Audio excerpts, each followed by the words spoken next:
You place your iPhone 17 on a charger at night, expecting it to act like a clock or smart display, but the screen keeps turning off or staying on longer than you want.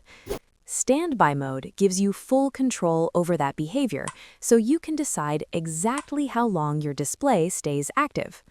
Here's how to set your standby display preferences on the iPhone 17 series. Open the Settings app. Scroll down and tap Standby. Then tap Display. Under Turn Display Off, choose the option that fits how you use Standby.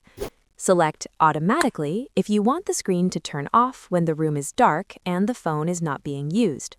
Select After 20 seconds if you want the display to shut off after 20 seconds.